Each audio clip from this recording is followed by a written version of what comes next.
If you wish to learn how to block print a kurta, then this video is for you. Hi, thanks for stopping by and welcome. My channel Letsartify is about Indian fabric art, and today, yes, you already know, we'll learn block printing on a kurta. In my last video, I had shown how I printed a dupatta to match this kurta fabric. The client liked this dupatta so much that she ordered the kurta to be printed as well. So to prepare, I soaked the cloth overnight in water. Then after drying, I ironed it and made it ready for printing. Then I planned its overall look. Okay, so as you can see, this is the rough sketch of my kurta. It's a blue cloth, and in the body section you can see small floral motifs which are not very dense. They are sparsely arranged because I want the focus to fall on the neck portion here, the border over here, and the sleeves over here. The border that has been used, or the block that has been used, is the same which is used over here and at the bottom, and also on the sleeves the same blocks have been used. The pattern is just the same for the back side also, except for this neck portion which is not there. Along with this dupatta will be carried. I had shown how to make this dupatta, how to print this dupatta in the previous video. If you wish to see it, then do click the I button and watch it. These are the blocks that I'll be using while printing this kurta, and as you can see clearly, this is for the border. The first is the outline block, and then these two blocks are for putting in shade inside this outline. And I am using this particular block for the central panel. As we do it, you will get to see how it comes out. We also need binder, fixer and pigment. I am adding medium because my binder is very thick. So first I take the medium, then to adjust the consistency of the binder, I will add as much as I need more, but I think this should be sufficient. So this is the binder that I'm adding. If I'm taking 2 tablespoons of binder, then at least 1 teaspoon of fixer should be taken. So now I'm adding the fixer, about 1 teaspoon, and then I will add the pigment. So for the base color that I want the outline to be black, so I'll be adding black pigment to this paste. So we have to give it a nice stir. Other things that we require are a sponge and a flat tray. So we are supposed to put the sponge on the tray and take a spoonful of color paste, put it on the sponge, and then we can take a block, take the color on the block and stamp it wherever we want it. So the cloth is ready, the color is ready.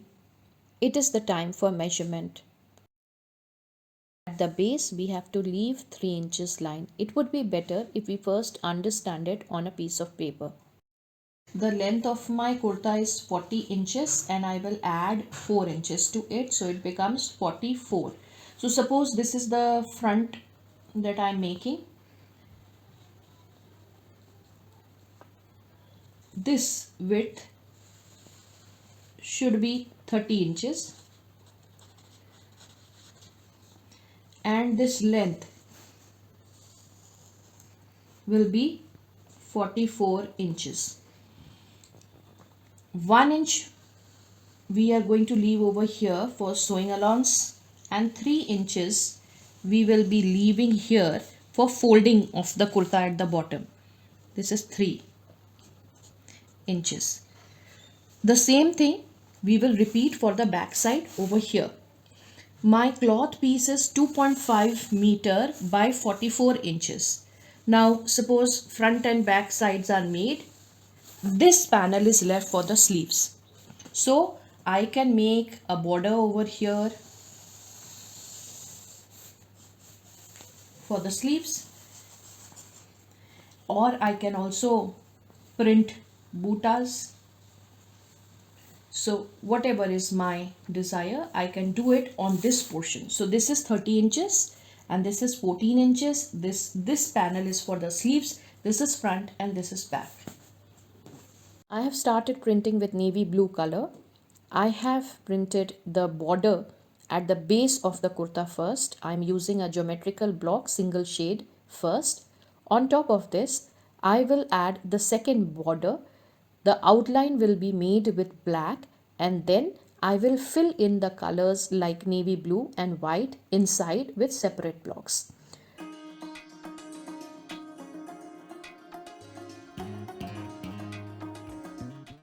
I am doing the same kind of printing for the neck portion also.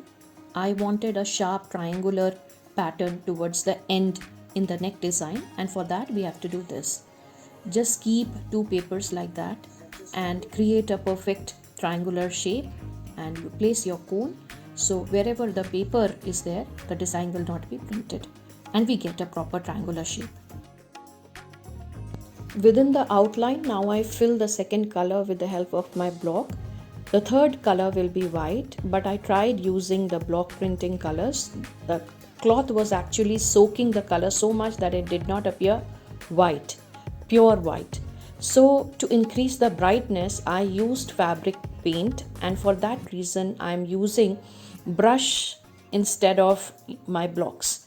So that is how I tried to fill all the borders, doing the white shade with my brush and fabric paint.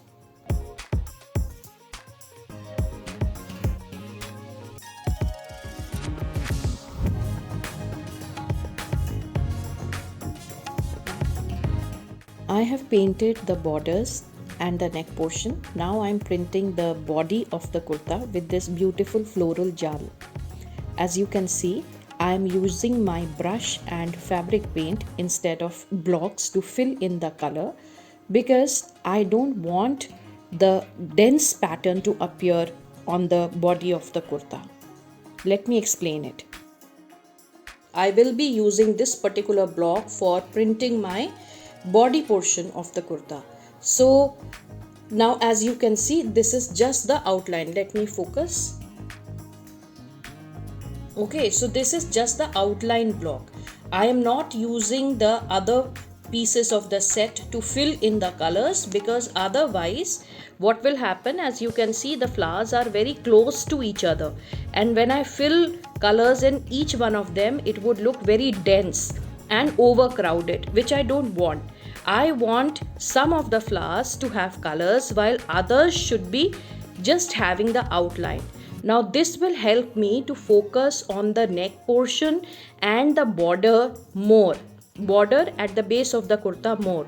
So the focus of the attention will be the neck portion border line and also the border line at the base of the kurta. So what will I do? With my paint and brush, I will paint alternate flowers. Not all the flowers, this one, and then alternate lines. The printing job is done. Let it dry in the fan for some time, then put it in the sunlight for 3 days at least. Iron it from the back side and the cloth is ready for use.